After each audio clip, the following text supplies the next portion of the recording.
सोमवार की अष्टमी पड़ जाए। क्या पड़ जाए सोमवार की? जम के बोलो जरा। अष्टमी। या तो सोमवार की अष्टमी पड़ जाए, या हर महीने शिवरात्रि आती है, हर महीने आती है, या तो सोमवार की अष्टमी पड़ जाए या फिर सोमवार की शिवरात्रि पड़ जाए, हर महीने आती है। प्रयास करना। कहीं से देसी गाय का दूध मिल जाए, थोड़ा सा दूध देसी गाय का मिल जाए, थोड़ा सा।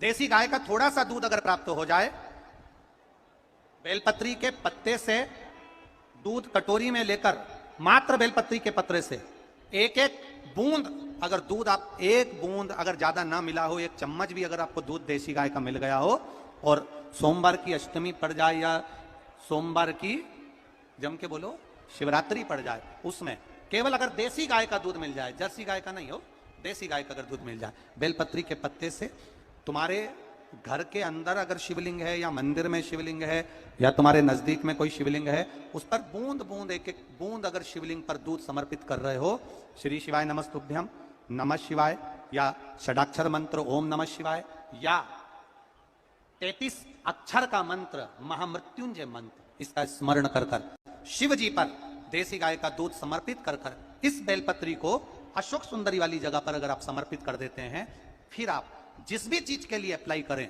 मेरा देवाधिदेव महादेव आपका हाथ पकड़कर खींचकर आगे बढ़ा ही दे। श्री शिवाय नमस्तुभ्यम। कहीं लग जाए आपकी जिंदगी में कि अब मेरा जीवन बहुत नरक सा निकल रहा है, बहुत कष्टमय निकल रहा है, ये बेलपत्री लेना, इस बेलपत्री के बीच वाले पत्ते पर पीला चंदन लगा लेना। कितना लगाना है? बीच वाला जो पत्ता है उस पर पीला चंदन। जब आपको लगे कि मेरा जीवन बहुत कष्टमय है, अब ये रोग, अब ये कष्ट दूर ही नहीं हो रहा, अब ये आए दिन तकलीफ पर तकलीफ बढ़ती जा रही है, आए दिन रोग, बीमारी, पैसा घर में बच नहीं रहा, बहुत कष्टमय जीवन है, इसमें लगाओ पीला चंदन बेलपत्री की बीच पत्ती में, महाराज। और बीच पत्ती पर जब चंदन लग जाए, लगने के बाद में ये दोनों पत्ती पर लाल चंदन लगा लीजिए। इन दोनों पत्ती के बीच में जो डंडी का भाग होता है, आपको कहा था, आपको स्मरण में होगा शायद, हमने जब बेलपत्री की महत्वता बताई थी तो उस बेलपत्री की महत्वता में कहा था ब्रह्मा विष्णु महेश ये 3 हैं, बोला था। बीच में ये बड़ी पत्ती से लेकर जो 2 पत्तियां होती हैं, इनके बीच में जो जगह बचती है, इसमें मां पार्वती के 64 योगनियां, मां पार्वती अपनी पूर्ण सिद्धि के साथ में जितनी भी देवी के स्वरूप हैं, वो माता 64 योगनियां देवी के स्वरूप में यहां पर विराजमान होती हैं। 2 पत्ती के नीचे से जो डंडी होती है नीचे तक, ये पूरी डंडी में 33 कोटि देवी देवताओं विराजमान होते हैं इस पूरी डंडी के अंदर। तो ये बीच वाली पत्ती है, ये जो बीच वाली पत्ती का जो भाग होता है, इस पत्ती के भाग में शहद का प्रयोग कर कर, यहां पीला चंदन, लाल चंदन, लाल चंदन, शहद का प्रयोग कर कर, इसी तरह से पकड़कर ये बेलपत्री की जो डंडी है वो अशोक सुंदरी पर जब आप समर्पित करें, तो जहां से जल बहता है उस ओर पर इस पत्ती को चढ़ाकर केवल आपके हृदय की बात कहकर देवाधिदेव महादेव से कोई भी शिव जी का मंत्र, पंचाक्षर नमः शिवाय, षडाक्षर ओम नमः शिवाय, श्री शिवाय नमस्तुभ्यम, या महामृत्युंजय मंत्र, जो शिव का मंत्र हो आपके पास में, उसको बोलते हुए देवाधिदेव महादेव को धीरे धीरे जल की धार चढ़ाना प्रारंभ करो। जल की धार जब पूर्ण होने लगे, उसमें थोड़ा जल बचे, तब अशोक सुंदरी पर जो तुमने बेलपत्र चढ़ाई है वहां उस जलधार को चढ़ा। ये प्रयोग आपको केवल सोमवार की अष्टमी पढ़ने पर ही करना है। कौन से दिन करेंगे? जम के बोलिए जरा। सोमवार की अष्टमी पढ़ने पर यह प्रयोग करें और जल चढ़ाकर बाबा से विनती कर कर उसी बेलपत्र को वापस उठाकर कहीं जलाशय में या किसी पेड़ के नीचे विसर्जन कर दें और 1 लोटा जल वहां भी चढ़ा दें। बस निवेदन कर कर आ जाइए, मेरा बाबा 3 माह के अंदर हाथ जरूर पकड़ेगा और आपको दरगाह से बाहर। 5 जगह पर बेलपत्र चढ़ाना जरूरी होता है सावन के महीने में। कहां पर? 5। पहली बेलपत्र भगवान नंदीश्वर के ऊपर, नंदी के ऊपर। दूसरी बेलपत्र भगवान जहां गणेश जी महाराज विराजमान है उस जगह पर। तीसरी बेलपत्र जहां पर भगवान शंकर का शिवलिंग रखा हुआ है उस जलाधारी पर। चौथी बेलपत्र जहां से पानी गिर रहा है बूंद बूंद उस पात्र पर।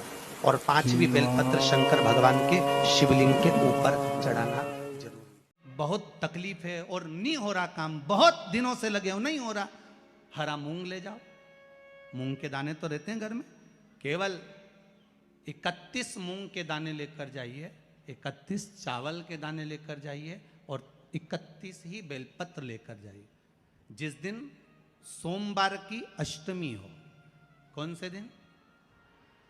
सोमवार की अष्टमी हो, उस दिन शंकर जी के मंदिर में जाओ, 3 चीज लेकर जाओ, मूंग के दाने, चावल, बेलपत्र।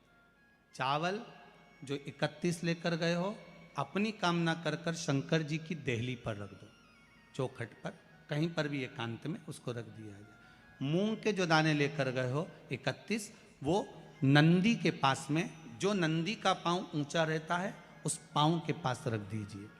और जो 31 बेलपत्र लेकर गए हो, वो 31 बेलपत्र अशोक सुंदरी वाली जो जगह है, आपको पहले बताया है कथा में, अशोक सुंदरी जी का स्थान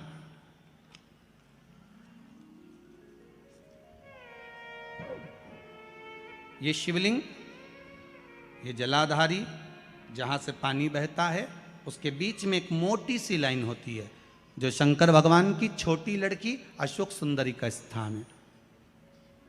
शिव जी के 13 बच्चे हैं, 13 बच्चे में सबसे छोटी लड़की अशोक सुंदरी यहीं पर विराजमान होती है, जहाँ से पानी नीचे गिरता है। प्रत्येक शिवलिंग के सामने एक मोटी सी लाइन होगी, उस मोटी सी जो लाइन है अशोक सुंदरी, वहाँ पर जो 31 बेलपत्र लेकर गए हो, अपनी कामना कर कर पीला चंदन, लाल चंदन लगाकर उस पर समर्पित करते जाओ। उसकी डंडी जहाँ से पानी बहता है उस ओर होना चाहिए। आप निवेदन कर कर देखो, एक सोमवार की अष्टमी पर कर कर देखना, दूसरी सोमवार की अष्टमी आएगी, अपने आप आपका काम हो गया होगा। बाबा से निवेदन तो करो, क्यों भटक रहे?